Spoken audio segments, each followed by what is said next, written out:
Olá, estudantes da Unimes Virtual, professora Suelen aqui. Estamos aqui nessa web temática, para a gente reforçar alguns conteúdos da nossa disciplina de Teologia Sistemática 3, Pneumatologia, que é o estudo acerca do Espírito Santo, a terceira pessoa da Trindade.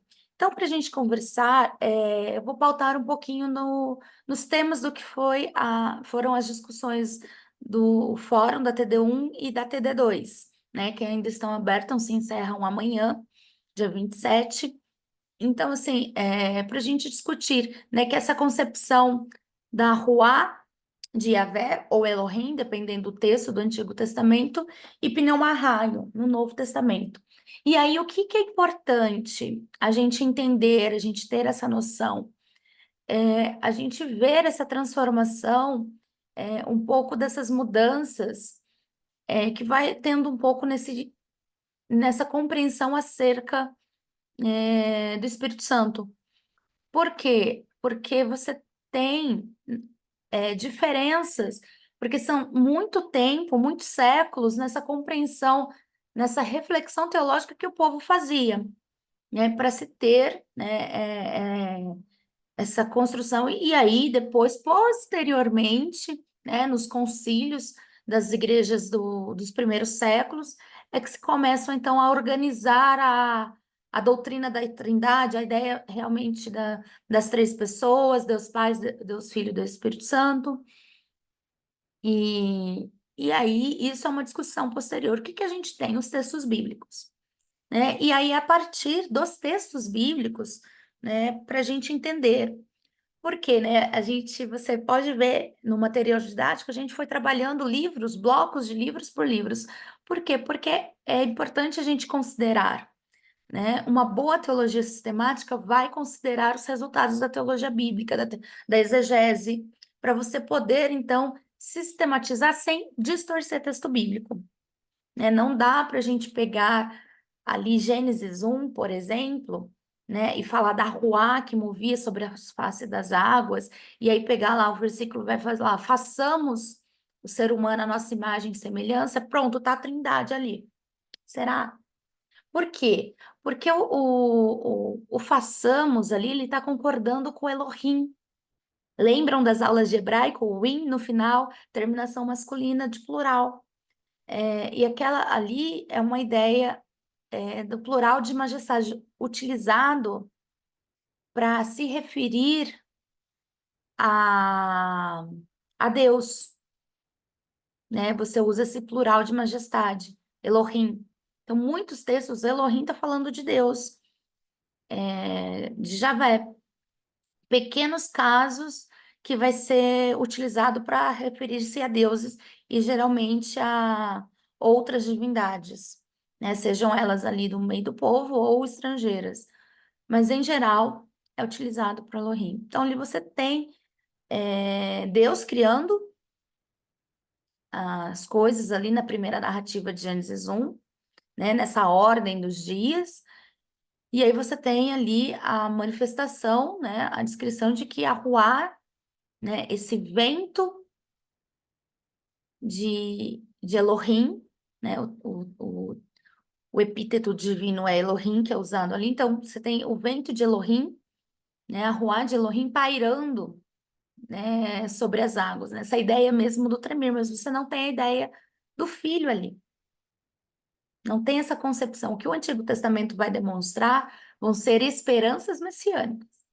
Mas se você pegar e ler Gênesis ou João 1, você já vai ter uma outra percepção. Por quê? Porque aí vai falar, o princípio era o verbo estava com Deus e o verbo era Deus. E por meio dele tudo se fez. E aí depois, mais para frente, o verbo se fez carne e habitou entre nós. Então está falando ali de Jesus.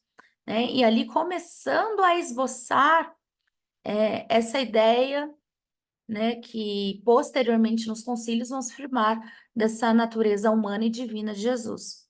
Então, ali no Evangelho de João, um dos últimos evangelhos a serem escritos, então ele vai começar a desenvolver essa questão, Então, isso é importante, a gente compreender, Então, no Antigo Testamento, né? O Espírito Santo, a Ruá divina, ela é apresentada como essa manifestação do próprio Deus, da própria divindade que vem, né, sobre profetas, profetisas, para lhe dar autoridade para pregar, né, para falar, proclamar as suas profecias, está na criação, né, como essa água, que foi até a nossa discussão do fórum, né, essa água esse espírito que treme sobre as águas, né, nessa força criadora e criativa, né, de se criar o mundo, né, nesse tremer das águas do abismo, né? Então, assim, você tem essa dinâmica e vai aparecendo diversas vezes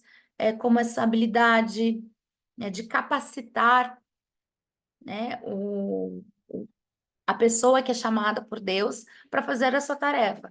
Seja os profetas, profetisas, os juízes, é descrito na narrativa de Gideão, que a Ruá de Elohim estava sobre ele, então ele conseguiu ir lá e lutar contra os midianitas. Então, é sempre colocado nessas questões. E aí a gente tem no Novo Testamento, né? E aí a gente tem o termo que é pneumarrágion, né? O Espírito Santo, em grego, pneumarrágion, que vem dessa mesma raiz, né? No grego pneuma, que é esse ar, esse vento, respiração, que é esse mesmo princípio do hebraico ruá. Então você prossegue nessa mesma dinâmica desse vento que se move, que cria, que põe a vida em movimento, né? Essa ideia do pôr em movimento, essa é a ideia principal do Espírito Santo para entender a teologia, né, a pneumatologia, é colocar em movimento, é colocar em movimento as pessoas que creem, é colocar em movimento a igreja, né, porque é o Espírito Santo que concede os dons, então é ele quem vai colocar em movimento, né? Então isso é fundamental. E essa é uma característica que é comum tanto no Antigo quanto no Novo Testamento. Mas no Novo Testamento você vai tendo um pouco mais de pessoalidade, né? Inclusive é o texto da nossa discussão da TD2, né? O Espírito Santo então como Paráclito, né? Como Consolador, né? Então entender qual o papel que desempenha o Espírito Santo ali, especialmente no Evangelho de João, né? Como o Evangelho de João, então, vai trazer essa figura do Espírito Santo com esta característica. Porque a gente vê, né, em todos os evangelhos, Espírito Santo descrito ali na cena do batismo de Jesus, né, a narrativa de Lucas mostrando, né, ali a conversa de Maria com o anjo, né, aí a concepção divina de Jesus ali na narrativa, né, de como eles vão trabalhando essa teologia ali no texto, né, o Espírito Santo como aquele que concede dons à igreja. Então a gente vai vendo essas dinâmicas, né, o fruto do Espírito que é diferente dos dons, né, a gente pode fazer esse recorte para a gente discutir uma próxima web temática, né? Então a gente tem essas características e especificamente em João, então vai trazer então como esse paráclito. E aí é interessante para a gente ver, né, porque vai trazendo, né, na narrativa, Jesus está conversando com os discípulos e falando, olha, eu vou voltar para o Pai, mas meu Pai vai enviar o Espírito Santo, o Consolador, o Paráclito, né? Então, ali você começa a ter essa dimensão do Pai, do Filho e do Espírito, né? Sem muita sistematização, porque isso só acontece posteriormente, mas você começa a ter aí essa dinâmica da Trindade. E aí um texto, né, que nos deixa mais elucidado um pouco com essa dinâmica de como age a Trindade, mas ainda sem muita elaboração, nos textos do Novo Testamento, é o texto de Tito, capítulo 3, verso 4 e 6, vou ler aqui na versão Almeida e atualizada, que diz assim, Tito, capítulo 3, verso 4 a 6.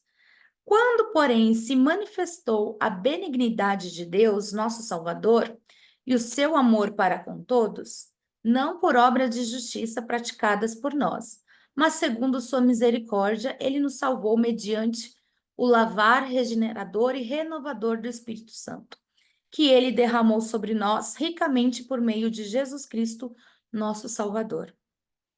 Então, você tem a manifestação da benignidade de Deus, nosso Salvador, mas não por obras de justiça praticadas, mas pelo Espírito Santo, pelo lavar regenerador e renovador do Espírito Santo, que derramou sobre nós por meio de Jesus Cristo, nosso Salvador.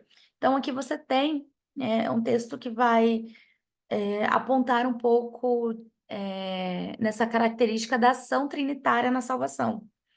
É um pouco do que elucida que depois, né, a patrística, principalmente, vai desenvolvendo nos concílios e nas disputas internas que se tinham dos grupos.